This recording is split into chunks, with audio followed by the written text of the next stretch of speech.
Wah, salam cinta dari saya Alizar Tanjung untuk kita seluruh pembaca di tanah air beta. Kita di Indonesia ini dikenal sebagai bangsa yang sosialnya sangat tinggi, keramahan, keramah tamahannya cukup tinggi. Pada kesempatan ini kita mau bicara apa ya?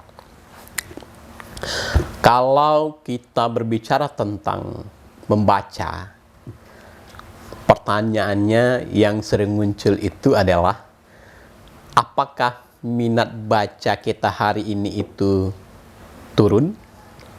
Atau sebenarnya minat baca di kalangan pembaca-pembaca Indonesia itu sedang naik? Silakan kawan-kawan yang mempunyai jawaban untuk hal itu memberikan jawaban di kolom komentar di channel ini.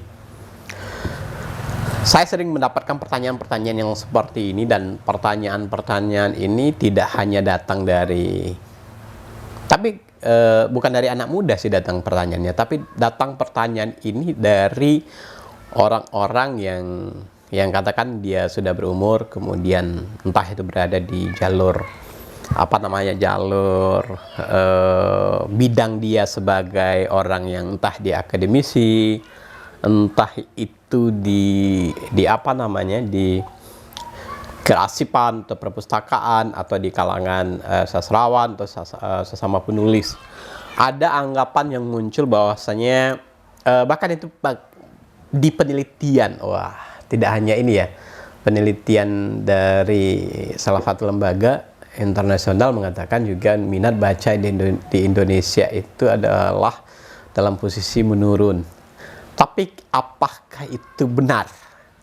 Apakah itu real yang dibicarakan itu?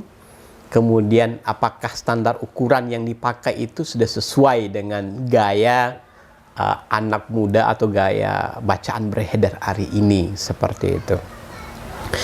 Pada beberapa kesempatan saya selalu menjawab seperti ini. Kita melihat dari sisi mananya. Kalau yang kita pertanyakan itu adalah pengunjung ke perpustakaan kabupaten, kota, atau provinsi, atau di tingkat level nasional, itu kunjungan ke perpustakaan itu menurun, ya, itu bisa jadi, dan itu sangat kemungkinannya besar. Tapi apakah itu sebagai sebuah standar bahwa minat baca orang Indonesia itu mengalami semacam problem merosot, artinya orang tidak lagi suka membaca seperti itu belum tentu. Kenapa saya katakan itu belum tentu? Karena begini loh, gaya itu selalu kebudayaan itu selalu mengimbangi kebiasaan. Kemudian kebiasaan itu berubah. Kalau dahulu orang membaca itu memang harus datang ke perpustakaan karena memang akses bacaan itu ada di sana. Akses buku, akses novel, akses buku-buku referensi kampus, atau akses akses seperti arsip-arsip tertentu adanya di perpustakaan dalam bentuk fisik ya. Sehingga memang dahulu orang datang ke perpustakaan itu beramai-ramai, dan sekarang itu sepi, itu ya wajar. Itu ya gimana perpustakaan tidak berinovasi, ya wajar ya. Pengunjung tidak datang, begitu. Lalu yang kedua itu ya salah satu orang yang sekarang itu suka nongkrong gitu. Orang suka nongkrong dan suka disuguhi dengan sesuatu yang sifatnya lebih ngopi lah gitu. Ngopi sambil baca buku atau ngopi sambil nulis, itu kan udah kebiasaan banget ya. Kita datang ke kafe itu untuk nongkrong atau untuk berlama-lama, lalu datang ke perpustakaan itu nggak bisa diakomodir hal-hal seperti itu. Kita ke perpustakaan sulit untuk ngopi, bawa minuman ke meja tempat kita baca buku. Sementara orang lebih suka, pembaca sekarang tuh lebih suka sambil mendengarin musik gitu kan, sambil mendengarin musik, terus ngemil, cemilan terus pesan kopi dong, mas kopi, udah kopi, teh taluah, kopi es, kopi susu dan segala macamnya, itu nggak bisa diwadahi dengan perpustakaan hari ini. Barangkali kalau itu persoalannya, perpustakaan harus berbenah. Perpustakaan harus memulai melirik inovasinya, begitu. Kenapa kita tidak menghadirkan suasana perpustakaan itu suasana kafe, bisa baca buku sambil ngopi, sambil pesan minuman, sambil bisa pesan es krim, begitu. Kalau nanti ada kerusakan kan tinggal bagaimana kontrol sehingga tidak terlalu banyak kerusakan. Barangkali seperti itu. Makanya sangat asing, aneh juga kalau patokannya pengunjung ke perpustakaan turun. Apalagi dengan perpustakaan hari ini itu kan buka dari jam 8 sampai jam 4. Kadang jam setengah 3, setengah 4 itu dari wanti-wanti. Sebentar lagi perpustakaan tutup ya, atau sudah mulai tutup itu jam segitu. Kalau gambaran risetnya itu seperti itu.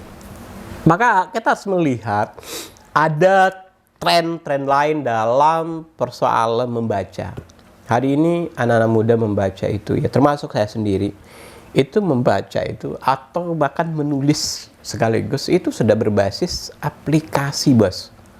Jadi baca buku itu kita sebut saja ya, misalnya ada Wattpad, dan banyak hari ini kan novel-novel yang lahir di Wattpad, artinya penulis banyak lahir dengan menulis di sana. Kemudian ada seperti Readme ya, terus ada Webtoon, terus banyak lagi aplikasi-aplikasi lain seperti Baca, seperti Storyal, kemudian TBM. Tahu nggak apa yang terjadi di sana? Di sana itu terbentuk kelompok pembaca dan kelompok penulis. Penulisnya banyak sekali, pembacanya banyak sekali. Bahkan mungkin saja orang di tetangga rumah kita adalah seorang penulis. Atau dia seorang pembaca yang sangat rajin di aplikasi-aplikasi berbasis iOS, di iOS lah, seperti itu. Kemudian juga dari hasil yang kita juga punya bisnis di penjualan buku begitu. Pembeli terbesar itu di digital itu, di platform marketplace atau di media sosial itu ada di kalangan anak-anak remaja. Dan satu judul buku itu bisa terjual sampai satu kali buka pre-order namanya, yang edisi khusus seperti edisi tanda tangan, edisi bonus dengan buku, atau edisi edisi dengan bla bla bla bla bla bla bla bla, itu bisa satu judul buku itu hanya dalam satu hari itu bisa terjual 3.000 eksemplar untuk satu judul. Di salah satu toko misalnya bisa terjual sampai 300 sampai 600 eksemplar untuk satu judul hanya untuk hitungan satu hari. Dan buku-buku tertentu bisa sampai terjual di masa pre-order itu 10.000. Kemudian nggak cukup, cetak lagi, habis itu cetak lagi. Ini membuktikan bahwa pembaca kita itu banyak dan bertumbuh seperti itu. Tapi kalau dahulu dikatakan minat baca itu rendah, itu mungkin saya sangat setuju sekali. Karena setelah Indonesia merdeka di tahun 1945, kemudian Orde Lama, itu kan ada transformasi besar-besaran dan edukasi besar-besaran dari yang buta huruf ke membaca.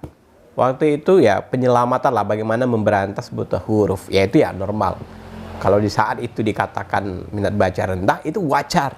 Karena yang bisa baca itu sedikit orang, begitu. Tapi kalau hari ini, kalau kita mengatakan bahwa hanya pembaca itu rendah, saya ragu dan mempertanyakan itu. Kita boleh berdiskusi. Boleh berdiskusi, Anda silakan gunakan data-data riset Anda. Tapi yang dengan ini ya, dengan catatan wawancara atau riset yang sangat detail. Ya kalau masa-masa tahun 70-an, 80-an atau sampai 2000-an, sekolah-sekolah dasar, sekolah-sekolah SMP, SMA itu saja hanya menyediakan buku-buku bacaan dalam bentuk buku teks sekolah, buku teks pelajaran.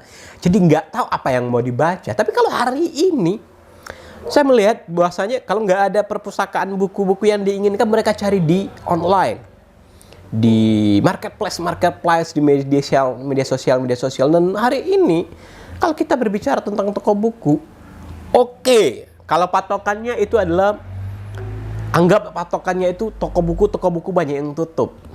Tapi apakah itu indikasi bahwasannya minat baca terhadap buku turun? Belum tentu, bisa jadi itu tren pasar itu bergeser. Cara orang berbelanja itu tidak lagi dengan datang ke toko buku, karena mereka cukup dengan klip, dengan apa namanya, dengan tuk tuk tuk tuk tuk di layar handphone mereka bisa memiliki buku 3 hari sesudah itu datang di depan pintu mereka. Ketimbang mereka harus ke ibu kota kabupaten atau ke ibu kota provinsi, dan itu menghabiskan waktu sampai 1 hari terutama yang pelosok-pelosok. Sekarang pekerjaan yang lain bisa jalan di rumah, mereka tinggal pesan COD atau apa dari rumah, kemudian buku mereka sampai di depan pintu, hanya butuh 3 hari. Lalu siapa yang bisa melacak bahwasanya mereka tidak berbelanja buku dan tidak beli buku? Dan gila-gila pembaca-pembaca muda hari ini itu pertumbuhannya itu gila, bacanya itu wah. Hari ini mereka baca buku 3 hari habis, besok bisa beli lagi. Makanya di TBO online itu, toko buku online maksudnya, itu banyak pembaca setia. Mereka beli buku itu sekali beli itu 3, terus habis beli lagi, habis beli lagi, habis beli lagi. Dan uang saku mereka itu banyak mereka gunakan untuk beli buku. Nah, itu sebagai ini cuman berbagi sharing ide acak dari saya bahwasanya membaca itu hari ini kalau kita melihat lebih detail dengan kacamata yang lebih jernih, sebenarnya sedang bertumbuh dan berkembang. Pembaca bertumbuh dan berkembang, penulisnya pun juga bertumbuh dan berkembang di berbagai segmen dengan begitu berbagai banyak genre bacaan yang mereka miliki. Oke, salam bahagia dari saya, salam dari Alizar Tanjung. Sehat selalu. Rekan, sahabat, bos, kawan, bro.